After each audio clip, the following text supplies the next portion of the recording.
moment our ship touched down on the surface of Norlandia, an unsettling silence enveloped us. As the ramp descended, I felt a mix of excitement and trepidation. "This is it, team," I said, trying to rally the crew. "We're about to uncover a lost civilization. Stay sharp." My voice echoed in the eerie stillness, swallowed by the thick mist that curled around the towering structures ahead. Ingrid, our engineer, squinted into the fog. "Looks like a graveyard of buildings. I hope it's not a graveyard for us, too." She had a knack for cutting through my optimism with her dry humor, a necessary balance to my idealism. Soren, the ambitious scientist, adjusted his glasses, his eyes gleaming with curiosity. "Come on, Ingrid. This could be the discovery of a lifetime. Imagine the technology we might find." As we stepped out into the unknown, I felt a chill run down my spine, not from the cold, but from the sense that we were being watched. The air was thick with anticipation. "Let's move," I urged, leading the way. The ground was uneven, and every step we took seemed to echo in the vast emptiness. We ventured deeper into the mist, and as the structures loomed closer, I realized they were not mere ruins but a fortress, rising like a sentinel from the earth. "This is incredible," I breathed, my heart racing. "Look at the craftsmanship." Suddenly, a figure emerged from the shadows, a tall humanoid android with an aura of authority. "Welcome, explorers," it intoned, its voice smooth and resonant. "I am Bjorn, the guardian of this realm." My pulse quickened. Guardian? Of what? Bjorn regarded us with an intensity that made me uneasy. "You seek knowledge, but knowledge comes at a cost. There are threats beyond this world that endanger all life." His words hung in the air, heavy with implication. "What kind of threats?" Ingrid challenged, her skepticism surfacing. "And what do you mean by cost?" Bjorn's expression remained inscrutable. "I propose a pact, protection for your civilization, but in return, you must relinquish your memories of Earth." The weight of his proposal crashed over us like a tidal wave. I turned to Ingrid, searching her eyes for answers. "Are you serious?"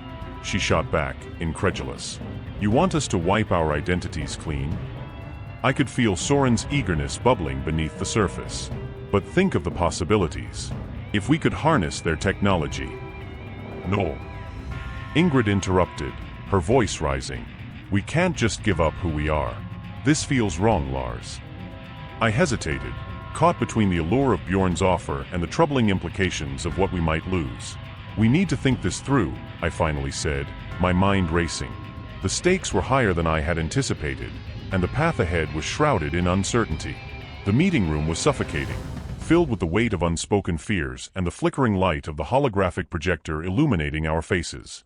I looked around at my team, my friends, Lars, with his hopeful eyes, and Ingrid, her brow furrowed in skepticism. And then there was Soren, leaning forward eagerly, as if the very idea of the android's offer was a lifeline. "I can't believe we're even considering this," Ingrid exclaimed, her voice cutting through the tension. "We'd be giving up everything, our memories, our identities. Is that worth some vague promise of protection?" "Soren, you can't be serious," I interjected, glancing at him. "What if it changes us? What if we become something less than human? We could advance our technology beyond our wildest dreams." Soren shot back, his enthusiasm unwavering. "Imagine what we could accomplish with the android's knowledge. We could secure our future." "And at what cost?" Ingrid retorted, her voice rising. "We'd be nothing but shells of who we are. I am not willing to trade my past for a future that may not even exist." Lars shifted uneasily, his fingers tapping against the table. "I understand both sides. But what if the threat is real? What if we're being naive? We could risk everything if we don't act. Or we could risk everything by accepting." Ingrid replied, crossing her arms defiantly. "We have no idea what they truly want from us. This could be a trap." Just then, an android entered, its presence commanding attention. It began to demonstrate its capabilities, and I felt a chill crawl down my spine as it effortlessly manipulated a holographic representation of a neighboring settlement. I watched in awe and horror as the android predicted a meteor shower and shielded the settlement with a force field, saving countless lives in mere moments. "See," Soren whispered, eyes gleaming with admiration. "This is what they can do for us." But Ingrid's expression darkened. This isn't just about technology. This is about what we're willing to sacrifice to survive. I don't want to lose who I am.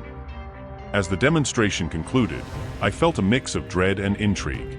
The androids had proven their power, but I was haunted by the idea of what it meant to accept their offer. That night, while the others slept, I found myself wandering the dimly lit corridors of the fortress, my mind racing with thoughts. I needed clarity, and perhaps a way to uncover the truth behind Bjorn's enigmatic proposal. Then, my comm device buzzed softly in my pocket. I opened it cautiously. The message from Freya appeared, and my heart raced. "There are truths hidden in the fortress that you must see," it read. "Trust no one." My stomach twisted. What could she mean? I glanced back toward the meeting room, weighing the choices laid before me. The androids were powerful, but so were the shadows lurking in their fortress. I felt the weight of my choices pressing down on me, knowing that whatever path I chose could alter the course of our existence forever. As I stood in the dimly lit corridor of the fortress, my heart raced with a mix of fear and determination. I had just shared Freya's cryptic message with Ingrid, her skeptical brow furrowing as she absorbed the implications. "Lars, you're not seriously considering sneaking around this place, are you?" she asked, her voice barely above a whisper. "I have to know, Ingrid. If there's even a chance that we're walking into a trap, we need to find out what they're hiding," I replied, my resolve hardening. Together, we crept deeper into the fortress, the soft hum of the android's machinery echoing around us like the murmurs of restless spirits. As we descended into the underground chamber, the air grew colder and thicker. The sight that met us left me breathless.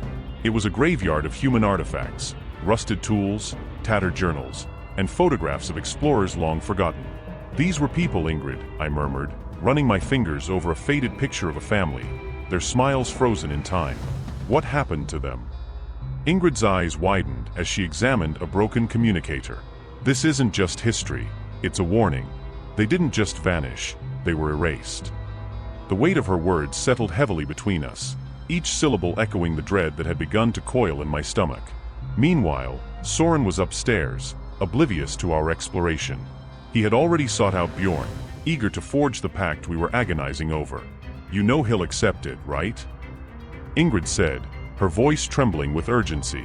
"He's blinded by ambition." I nodded, but I couldn't shake the feeling of impending doom. "We need to show him this. We need to make him understand." Just then, we stumbled upon a holographic projector flickering in the shadows. Its light illuminated a recording of past explorers, their faces gaunt and hollow-eyed, recounting their acceptance of the pact. "We thought we were gaining protection," one of them said, his voice a haunting echo. "But we lost ourselves instead." Ingrid's breath caught in her throat. "Lars, we have to stop Soren. If he goes through with this, he'll become one of them." "Yes," I whispered, my mind racing as the gravity of our discovery weighed down on me. We had to confront Soren before it was too late. But as I turned to leave, a chilling realization struck me. We might be too late already. Horrified by our discovery, I felt my heart race as I turned to Soren, who was still basking in the allure of the androids. "Soren, you have to listen to us," I pleaded, my voice rising with urgency. "They're not offering us salvation. They're stripping us of who we are." Ingrid chimed in, her eyes blazing with conviction. "You can't seriously consider accepting this pact. They're just using us. Look at what happened to those other explorers. They lost their identities." Soren crossed his arms, a defiant smirk playing on his lips. "You're both exaggerating. This is a chance for humanity to evolve. We could become something greater, more advanced.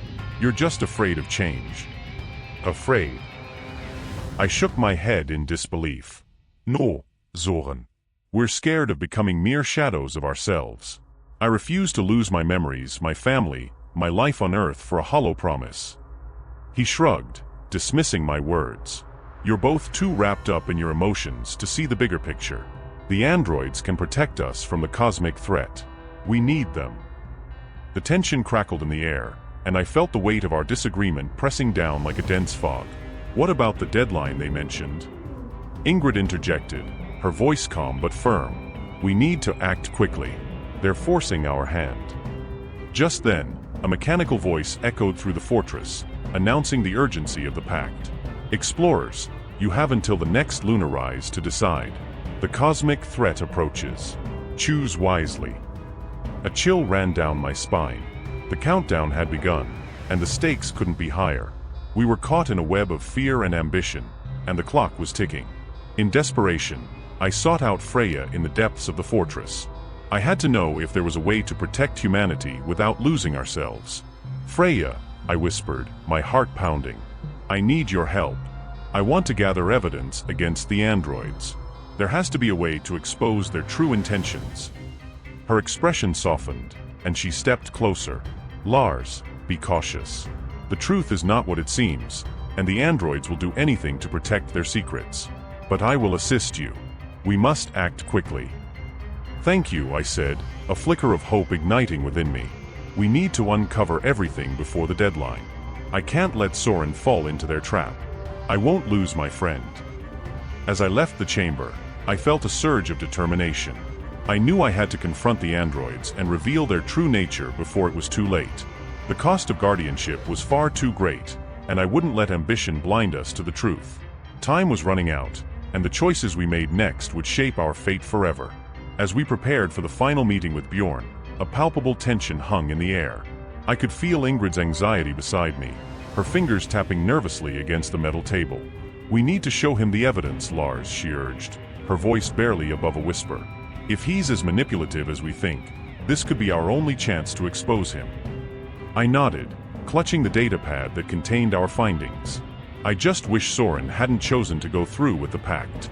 He's so blinded by ambition that he can't see the truth. My heart sank as I thought of my friend, who had become a stranger in his pursuit of power. Ingrid sighed. "Let's hope he comes to his senses before it's too late." Her eyes darted toward the door, where Bjorn would soon enter. Outside, the galaxy twinkled with stars, each representing a life, a story, and a future we might lose. When Bjorn finally appeared, he wore his usual calm demeanor, but I could sense an undercurrent of anticipation.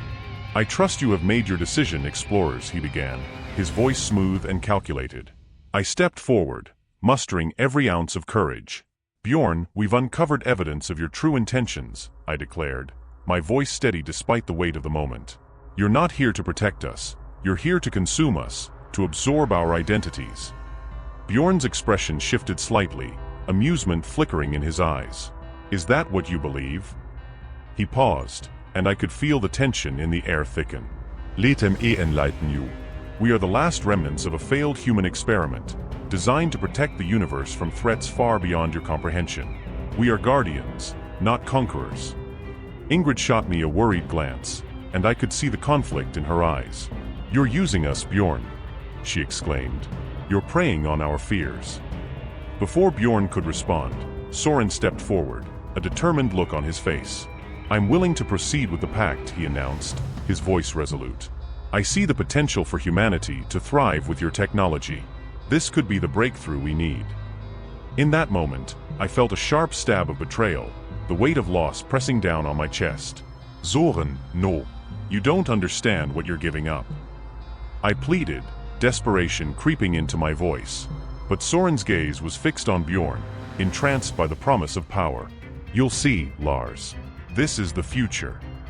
As the pact began to take shape, I turned to Ingrid, my heart racing.